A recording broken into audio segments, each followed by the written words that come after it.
Hai semuanya, pernah nggak sih kamu lagi santai terus tiba-tiba kepikiran, kenapa ya ada orang yang kayaknya rezekinya tuh nggak putus-putus? Kayak selalu ada aja pintu kesempatan kebuka buat mereka. Entah itu karirnya cepet banget naiknya, atau bisnisnya langsung melejit.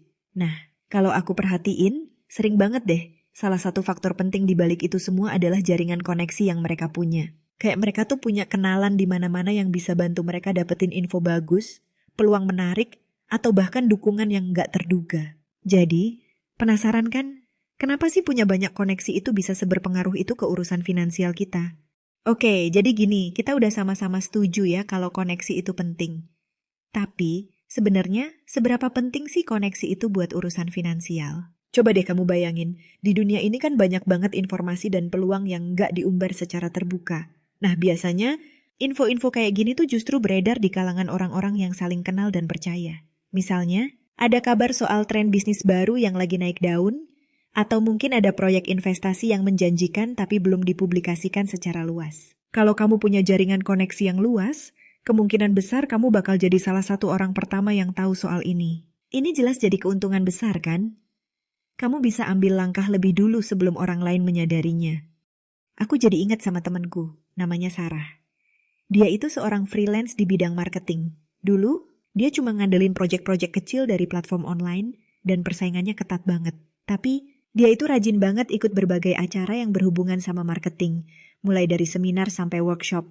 Di sana, dia nggak cuma dengerin materi, tapi juga aktif banget ngobrol dan kenalan sama peserta lain. Nah, suatu hari, di salah satu workshop itu, dia ketemu sama seorang manajer marketing dari perusahaan e-commerce yang cukup besar. Mereka ngobrol asik, tukeran kontak, dan akhirnya jadi teman. Beberapa bulan kemudian, si manajer ini ngehubungin Sarah dan nawarin proyek campaign gede banget yang bahkan gak pernah diposting di job portal manapun. Proyek ini gak cuma bikin penghasilan Sarah melonjak drastis, tapi juga ngebuka pintu ke klien-klien besar lainnya. Kamu bisa lihat kan, informasi dan kesempatan itu seringkali datang dari koneksi yang kita punya. Selain itu, koneksi yang kuat juga bisa ngebawa kita ke kesempatan kolaborasi yang mungkin gak pernah kita pikirin sebelumnya. Coba deh kamu pikirin, dua kepala kan pasti lebih baik dari satu. Apalagi kalau kedua kepala itu punya keahlian yang saling melengkapi. Dengan punya banyak koneksi, kemungkinan buat nemuin partner kolaborasi yang pas itu jadi jauh lebih besar. Ada cerita menarik soal dua orang temen, namanya Rio dan Dewi. Rio itu jago banget bikin konten video yang kreatif, tapi dia nggak terlalu paham soal strategi marketing. Sementara Dewi, dia itu ahlinya banget dalam marketing online. Mereka berdua kenal di sebuah komunitas konten creator. Akhirnya, mereka memutuskan buat kolaborasi. Rio bikin videonya, Dewi yang ngatur strateginya. Hasilnya, konten mereka viral banget, dan mereka berdua kebanjiran order dari berbagai brand. Ini kan contoh nyata gimana koneksi bisa melahirkan kolaborasi yang saling menguntungkan dan akhirnya berdampak positif ke finansial. Nggak cuma itu, koneksi juga bisa jadi sumber dukungan yang sangat berharga, terutama di saat-saat sulit. Hidup itu kan nggak selalu lurus-lurus aja ya, pasti ada aja naik turunnya, termasuk dalam karir atau bisnis. Nah, di saat-saat kayak gitu, punya jaringan koneksi yang solid itu bisa jadi penyelamat. Kita bisa curhat, minta saran, atau bahkan minta bantuan konkret dari orang-orang yang kita percaya. Jadi, koneksi itu nggak cuma berguna pas lagi senang-senang aja, tapi juga jadi tempat kita bersandar pas lagi ada masalah.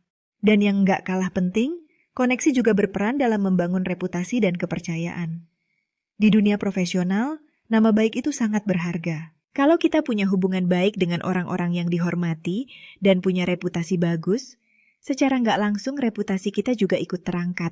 Orang jadi lebih percaya sama kita karena kita dikenal oleh orang-orang yang mereka percayai. Ini tentu saja bisa ngebuka pintu ke peluang-peluang yang lebih besar dan lebih menguntungkan. Jadi, koneksi itu bisa jadi semacam endorsement nggak tertulis buat diri kita.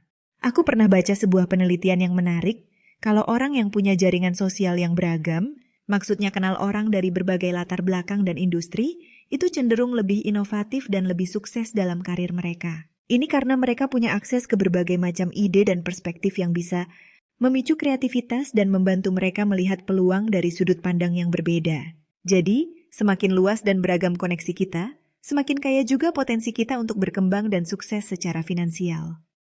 Nah, sekarang kita udah makin paham kan betapa pentingnya koneksi itu. Pertanyaannya sekarang, Gimana caranya kita bisa membangun dan merawat jaringan yang oke ini?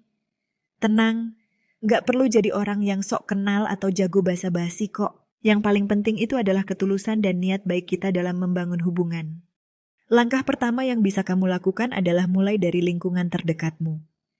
Coba deh lihat lagi teman-teman kuliahmu, mantan rekan kerjamu, atau bahkan tetangga di sekitar rumahmu.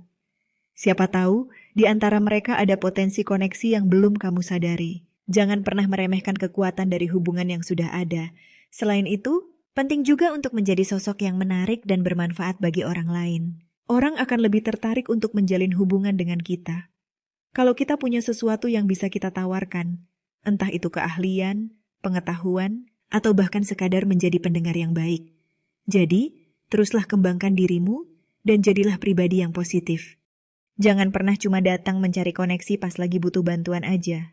Tapi, jadilah orang yang proaktif dalam menjalin hubungan. Sapa duluan, tanya kabar, tawarkan bantuan kalau ada yang sedang kesulitan. Ingatlah bahwa hubungan yang baik itu adalah hubungan yang saling memberi dan menerima. Manfaatkan juga berbagai event dan platform online yang relevan dengan bidangmu. Ikuti seminar, workshop, atau acara networking lainnya. Di platform seperti LinkedIn, kamu juga bisa mencari dan terhubung dengan orang-orang yang punya minat atau profesi yang sama.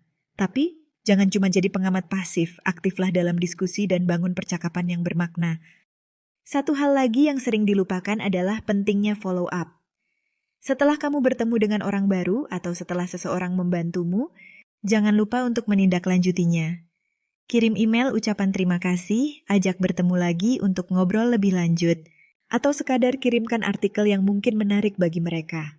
Follow up yang baik bisa memperkuat hubungan yang sudah terjalin. Aku sendiri sering banget melakukan ini, dan hasilnya cukup signifikan dalam membangun relasi yang langgeng. Jadi kesimpulannya, punya banyak koneksi itu memang punya dampak yang sangat besar terhadap kesuksesan finansial kita. Ini bukan cuma sekadar teori, tapi udah terbukti dari banyak contoh nyata dan juga didukung oleh data. Koneksi itu membuka pintu ke berbagai kesempatan yang mungkin gak akan pernah kita temukan kalau kita hanya berjalan sendiri. Ini semua tentang membangun hubungan yang tulus, saling mendukung, dan tumbuh bersama.